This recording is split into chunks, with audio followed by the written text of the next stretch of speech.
ನಮಸ್ತೆ ವೀಕ್ಷಕರೇ, ಮತ್ತೊಮ್ಮೆ ಈಗ ಸುದೀಸ್ ಕಿಚನ್ಗೆ ಸ್ವಾಗತ. ನಾವೀಗ ಅಯೋಧ್ಯೆ ಬಂದು ಮುಟ್ಟಿದ್ದೇವೆ. ಈಗ ನಮ್ಮ ರೂಮಿಗೆ ಹೋಗ್ತಾ ಇದ್ದೇವೆ. ಎಲ್ಲಿ ನೋಡಿದರೂ ಇದೇ ಥರ ಎಲೆಕ್ಟ್ರಿಕ್ ರಿಕ್ಷಾಗಳು ಕಾಣಲಿಕ್ಕೆ ಸಿಗ್ತವೆ. ಇದ್ರ ಬಗ್ಗೆ ನಾಳೆ ನಿಮಗೆ ನಾನು ಮಾಹಿತಿ ಕೊಡ್ತೇನೆ.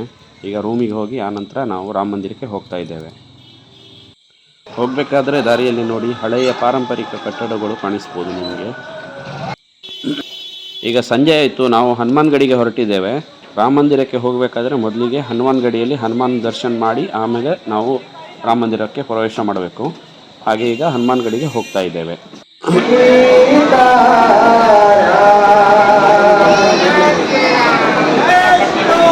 ಜೈ ಶ್ರೀರಾಮ್, ಜೈ ಶ್ರೀರಾಮ್.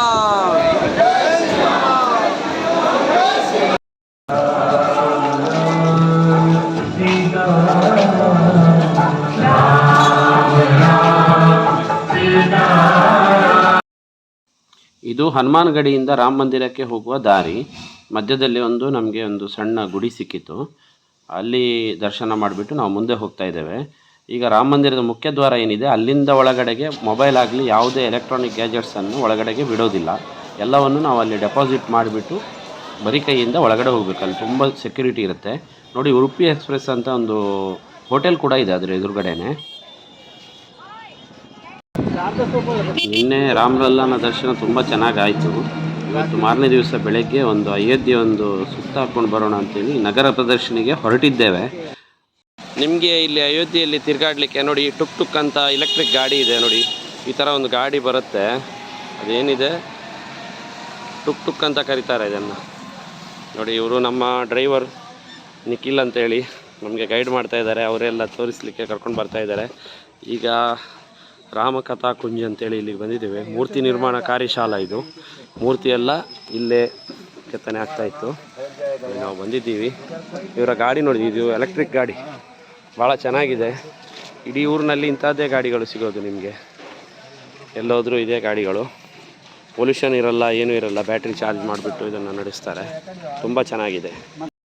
ಇವೆಲ್ಲ ರಾಮ ಮೂರ್ತಿಯನ್ನು ಕೆತ್ತನೆ ಮಾಡಲಿಕ್ಕೋಸ್ಕರ ಬೇರೆ ಬೇರೆ ಸ್ಥಳಗಳಿಂದ, ಇದು ನೇಪಾಳದಿಂದ ಬಂದಂತಹ ಒಂದು ಕಲ್ಲು, ದೇವಶಿಲಾ. ಆನಂತರ ಇಲ್ಲೊಂದು ಶಿಲೆ ಇದೆ. ಇವೆಲ್ಲ ಬಹಳ ಭಾರತದಾದ್ಯಂತ ರಾಜಸ್ಥಾನದಿಂದ ಬಂದಂತಹ ಒಂದು ಶಿಲೆಗಳು. ಇವನ್ನೆಲ್ಲ ಇಲ್ಲಿ ಇಟ್ಟಿದ್ದಾರೆ. ಇವನ್ನು ಇನ್ನು ಬೇರೆ ಬೇರೆ ಕೆತ್ತನೆ ಉದ್ದೇಶಕ್ಕೆ ಬಳಸ್ಕೊಳ್ತಾರೆ. ಇಲ್ಲೊಂದು ಶಿವಲಿಂಗ ಇದೆ ನೋಡಿ, ಬಹಳ ಚೆನ್ನಾಗಿದೆ. ಒಂದು ದೊಡ್ಡದಾದ ಒಂದು ನಗಾರಿ ಇದೆ. ಇಲ್ಲಿ ಕಾಣಿಸ್ತಾ ಇದೆ ನೋಡಿ, ಚೆನ್ನಾಗಿದೆ. ಇದು ನಮ್ಮ ಕರ್ನಾಟಕದಿಂದ ಬಂದಂತಹ ವಿಗ್ರಹವನ್ನು ಕೆತ್ತಲಿಕ್ಕೆ ತಂದಂತಹ ರಾಮಶಿಲೆ. ಅದು ರಾಮ ವಿಗ್ರಹ ಒಂದು ಶಿಲೆಯಲ್ಲಿ ಕೆತ್ತಿದ್ದಾರೆ. ಈಗ ಉಳಿದಿರುವಂಥದ್ದನ್ನು ಇಲ್ಲಿ ಇಟ್ಟಿದ್ದಾರೆ. ನಮ್ಮ ಕರ್ನಾಟಕದ ಶಿಲ್ಪಿ ಇದ್ದಾರಲ್ವ, ಅವರು ರಾಮನ ಮೂರ್ತಿಯನ್ನು ಕೆತ್ತಿದ್ದಾರೆ. ಬಾಕಿ ಉಳಿದಿರುವಂಥ, ಅದನ್ನು ಸೆಲೆಕ್ಟ್ ಆಗದೆ ಉಳಿದಿರುವಂಥ ಶಿಲೆಗಳು ಇಲ್ಲಿ ಇಟ್ಟಿದ್ದಾರೆ. ಒಂದು ಗದೆ ಕೂಡ ತಯಾರಾಗ್ತಾ ಇದೆ ನೋಡಿ.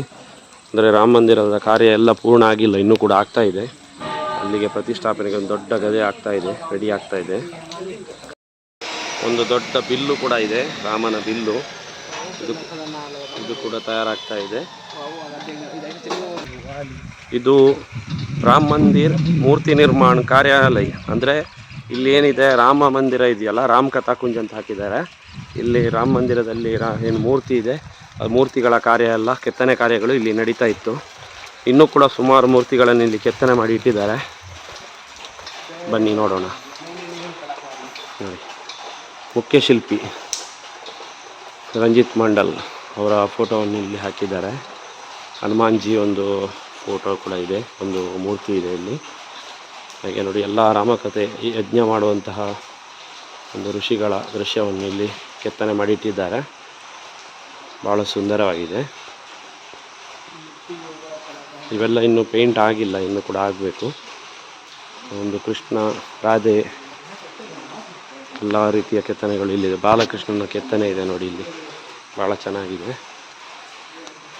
ಇವೆಲ್ಲ ಇನ್ನೂ ಪೇಂಟ್ ಆಗಬೇಕಷ್ಟೆ, ಇವೆಲ್ಲ ಆಗಿಲ್ಲ, ನಿರ್ಮಾಣ ಹಂತದಲ್ಲಿವೆ. ಭಾಳ ಚೆನ್ನಾಗಿದೆ ನೋಡಿ. ರಾಮ ಲಕ್ಷ್ಮಣ, ಭರತ, ಶತ್ರುಘ್ನ ಗುರುವಿನ ಹತ್ತಿರ ವಿದ್ಯೆ ಕಲಿಯುವಂತಹ ಒಂದು ದೃಶ್ಯ. ಇಲ್ಲಿ ಈ ರಾಕ್ಷಸಿಯನ್ನು ಸಂಹಾರ ಮಾಡುವಂತಹ ದೃಶ್ಯ ನೋಡಿ. ಇಲ್ಲಿ ಬಿಲ್ಲು ವಿದ್ಯೆಯನ್ನು ಕಲಿತಾ ಇದ್ದಾರೆ. ಎಲ್ಲ ರಾಮಾಯಣದ ದೃಶ್ಯಗಳನ್ನು ಇಲ್ಲಿ ಸುಂದರವಾಗಿ ಪ್ರಸ್ತುತಪಡಿಸಿದ್ದಾರೆ. ಬಹಳ ಚೆನ್ನಾಗಿದೆ. ಇದು ಹೊಲದಲ್ಲಿ ಸೀತೆ ಸಿಗುವಂತಹ ದೃಶ್ಯ ನೋಡಿ. इसका सब पेंटिंग और होने का है. हाँ, अभी काम बचा है. हाँ हाँ हाँ, ओके. मेरा अचार बना रहा है. ये कौन सा मूर्ति? जटायु. हाँ.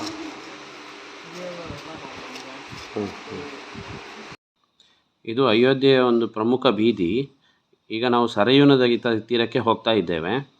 ಈ ರಸ್ತೆ ಬದಿಯಲ್ಲಿ ನೋಡಿ ಚೆನ್ನಾಗಿ ಈ ದೃಶ್ಯ ಕಾವ್ಯವನ್ನು ಪ್ರಸ್ತುತಪಡಿಸಿದ್ದಾರೆ. ಸ್ಮಾರ್ಟ್ ಸಿಟಿ ಅಂಡರಲ್ಲಿ ಕೆಲಸ ಆಗ್ತಾ ಇದೆ ನೋಡಿ, ತುಂಬ ಚೆನ್ನಾಗಿ ಮಾಡಿದ್ದಾರೆ. ಈಗ ನಾವು ಈ ರಸ್ತೆಯಾಗಿ ಸರಯೂ ನದಿ ದಡಕ್ಕೆ ಹೋಗ್ತಾ ಇದ್ದೇವೆ. ಅಲ್ಲೆಲ್ಲ ತೀರ್ಥ ಸ್ನಾನ ಎಲ್ಲ ಮಾಡ್ತಾರೆ. ನೆರೆ ಬಂದಿದ್ದರಿಂದ ಮಣ್ಣು ನೀರಿಗೆ ಸ್ವಲ್ಪ ನೀರೆಲ್ಲ ಕಪ್ಪಾಗಿತ್ತು, ನಾವು ಸ್ನಾನ ಮಾಡಲಿಲ್ಲ. ಈಗ ಅಲ್ಲಿಂದ ನಾವು ಜಾನಕಿ ಮಹಲ್ ಅಂತ ಹೇಳುವಂಥ ಒಂದು ಜಾಗಕ್ಕೆ ಬಂದಿದ್ದೇವೆ. ಮಹಲ್ ದೇವಸ್ಥಾನ, ರಾಮ್ಲಾಲ್ ಮಂದಿರ್, ಗಣೇಶ್ ಮಂದಿರ್.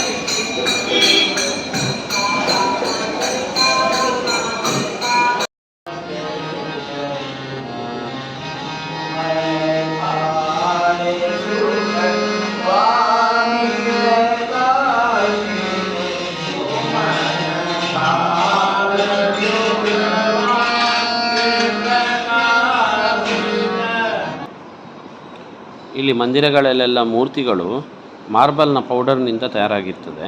ಮತ್ತು ಅರ್ಚಕರು ಕೂಡ ಹಾಗೆ, ನಮ್ಮ ಊರಿನಲ್ಲಿ ಶರ್ಟ್ ಹಾಕಿ ಇರೋದಿಲ್ಲ. ಇಲ್ಲಿ ನೋಡಿ ಅರ್ಚಕರು, ಪ್ರಮುಖ ಅರ್ಚಕರಿದ್ದಾರೆ, ಅವರು ಶರ್ಟ್ ಎಲ್ಲ ಹಾಕಿ ಸಾಮಾನ್ಯರ ಹಾಗೆ ಪೂಜೆ ಮಾಡ್ತಾರೆ. ಇಲ್ಲಿ ಇನ್ನೊಂದು ಮಂದಿರ ಇತ್ತು, ಅಲ್ಲಿ 2 ವಯಸ್ಸಾದವರು ಕೂತು ಭಜನೆ ಮಾಡ್ತಾಯಿದ್ರು.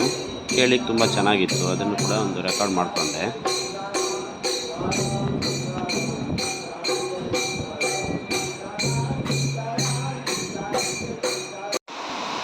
ಅಯೋಧ್ಯೆಯ ರಸ್ತೆಯಲ್ಲಿ ಎಲ್ಲಿ ನೋಡಿದರೂ ಕೂಡ ಮಂದಿರಗಳದ್ದೇ ಸಾಲು ನೋಡಿ. ಅಲ್ಲಲ್ಲಿ ರಾಮ ಮಂದಿರ, ಸೀತಾ ಮಂದಿರ, ಜಾನಕಿ ಮಂದಿರ, ಈ ರೀತಿ ತುಂಬ ರೀತಿಯ ಮಂದಿರಗಳು ಕಾಣಸಿಗ್ತವೆ ನಿಮಗೆ. ಪೂರ್ತಿ ರಸ್ತೆಯಲ್ಲೆಲ್ಲ ಮಂದಿರಗಳೇ, ಚಿಕ್ಕ ಚಿಕ್ಕ ಮಂದಿರಗಳು, ದೊಡ್ಡ ಮಂದಿರಗಳು ಎಲ್ಲ ಕಾಣಸಿಗ್ತವೆ. ಕೆಲವು ತುಂಬ ಹಳೆಯ ಕಟ್ಟಡ, ಕೆಲವು ಮಾರ್ಬಲ್ನಿಂದ ಇತ್ತೀಚೆಗೆ ಹೊಸದಾಗಿ ಮಾಡಲಾಗಿದೆ. ಇಲ್ಲಿ ನಮ್ಮ ಕಡೆ ಏನು ಕಪ್ಪು ಶಿಲೆ ಸಿಗ್ತದೆ, ಅದೇ ರೀತಿ ಇಲ್ಲಿ ಬಿಳಿದಾದ ಶಿಲೆ ಸಿಗ್ತದೆ. ನಮ್ಮಲ್ಲಿ ಈ ಮಾರ್ಬಲ್ ಎಲ್ಲ ಯೂಸ್ ಮಾಡ್ತಾರಲ್ಲ, ಅದೆಲ್ಲ ಇಲ್ಲೇ ಬರುವಂಥದ್ದು. ಅಂಥದ್ರಿಂದಲೇ ಇಲ್ಲಿ ಕಟ್ಟಡಗಳನ್ನು ಕಟ್ತಾರೆ ದೇವಸ್ಥಾನಗಳು ನೋಡಿ. ಇವೆಲ್ಲ ಹಳೆಯ ಪಾರಂಪರಿಕ ಕಟ್ಟಡಗಳು, ನೋಡಲಿಕ್ಕೂ ಕೂಡ ತುಂಬ ಸುಂದರವಾಗಿವೆ.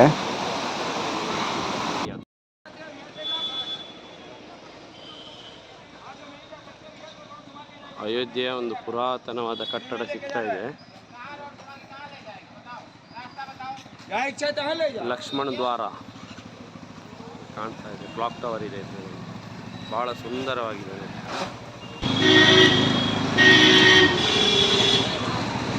ರಾಮಾಯಣದಲ್ಲಿ ಬರುವಂತಹ ಒಂದು ಅರಮನೆಯ ರೀತಿಯಲ್ಲಿ ಇದೆ. ಬನ್ನಿ ಹೋಗ್ಬಿಟ್ಟು ನೋಡೋಣ. ಪ್ರೈವೇಟ್ ರಾಜಾ ಸಾಹಬ್ ಮಹಲ್ ಅಂತೇಳಿ ಒಂದು ಹಳೆಯ ಕಟ್ಟಡ ನೋಡಿ, ಇದು ಪ್ರೈವೇಟ್ ಮಹಲ್ ಆಗಿದೆ. ಇದು ಖಾಸಗಿ ಮಹಲ್ ಅಂತೇಳಿ ಕೇಳಿ ತುಂಬ ಆಶ್ಚರ್ಯ ಆಯಿತು. ಯಾಕಂದರೆ ಹಳೆಯ ಪುರಾತತ್ವ ಇಲಾಖೆ ಅಡಿಯಲ್ಲಿ ಬರುವಂಥ ಒಂದು ಕಟ್ಟಡದ ರೀತಿ ಇದೆ, ತುಂಬ ದೊಡ್ಡದಾಗಿಯೂ ಕೂಡ ಇದೆ. ಇಲ್ಲಿ ವಾನರ ಸೇನೆದೊಂದು ದೊಡ್ಡ ಸಮಸ್ಯೆ. ನೀವು ಎಲ್ಲಿ ಹೋದರೂ ಕೂಡ ವಾನರ ಸೇನೆ ನಿಮ್ಮನ್ನು ಹಿಂಬಾಲಿಸ್ಕೊಂಡು ಬರುತ್ತೆ. ನಿಮ್ಮ ಕೈನಲ್ಲಿ ಏನಾದರೂ ತಿಂಡಿಗಳಿದ್ದರೆ ಕಿತ್ಕೊಂಡು ಹೋಗ್ತವೆ ಅವುಗಳು. ನಮ್ಮ ವಿಡಿಯೋ ಇಷ್ಟ ಆಗಿದ್ದಲ್ಲಿ ನಮ್ಮ ಚಾನೆಲ್ನ ಲೈಕ್ ಮಾಡಿ, ಕಮೆಂಟ್ ಮಾಡಿ, ಶೇರ್ ಮಾಡಿ ಮತ್ತು ಸಬ್ಸ್ಕ್ರೈಬ್ ಮಾಡಿ. ಮುಂದಿನ ವಿಡಿಯೋದಲ್ಲಿ ಅಯೋಧ್ಯೆಯ ಮಾರ್ಕೆಟನ್ನು ತೋರಿಸ್ತೀನಿ. ವಂದನೆಗಳು.